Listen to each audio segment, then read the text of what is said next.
सर्वत्र गोविन्दनाम सङ्कीर्तनं गोविन्द गोविन्द। दशकं 43 तृणावर्तवदम्। त्वां एकदा गुरुमरुत्पुरनाथा वोढुं गाढाधिरूढगरिमाणमपारयन्ती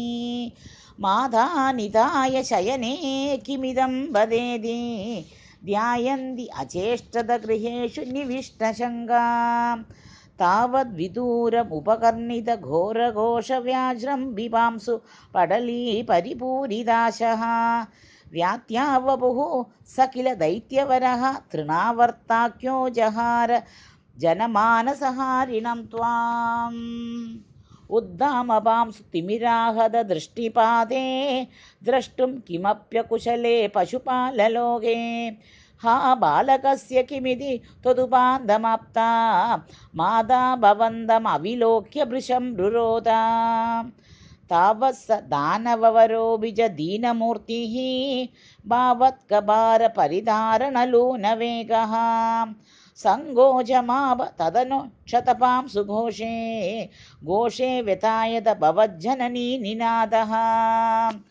रोदोपकर्णनवशात् उपगम्य गेहं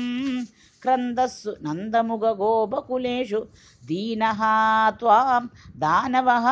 त्वदखिलमुक्तिकरं मुमुक्षुः त्वय्यप्रपञ्चति पपादवियत्प्रदेशात् रोदाकुलास्तदनु गोपगणा बहिष्टपाषाण पृष्ठभुवि देहमधिस्तविष्टं प्रैषन्द हन्द निबदन्दम् अमुक्ष्य वक्षसि अक्षीणमेव च भवन्दमलं हसन्दं ग्रावप्रपाद परिपिष्टगरिष्ठदेह भ्रष्टा सुदुष्टधनुजोपरि दृष्टहासम् आघ्नानमम्बुजकरेण भवन्दमेत्य गोपाददुर्गिरिवरादिव नीलरत्नम् ऐकैकमाशु परिगृह्य निगामनन्दनन्दादिगोपरिरम्भितचुम्बिताङ्गम् आदादु कामपरिशङ्गितगोपनारी हस्ताम्बुज प्रपतितं प्रणुमो भवन्दम् भूयोऽपि किं नु कृणुमः प्रणतार्तिहारी गोविन्द एव परिपालयता सुतं नः इत्यादि मादरपितृप्रमुखैस्तदानीं सम्प्राप्तितः त्वदवनाय विभो त्वमेव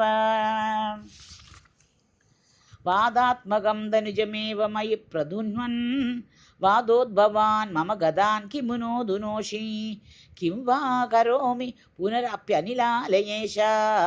निःशेषरोगशमनं पुनमुहुरर्थये त्वां सर्वत्र गोविन्दनाम सङ्कीर्तनं गोविन्द गोविन्द।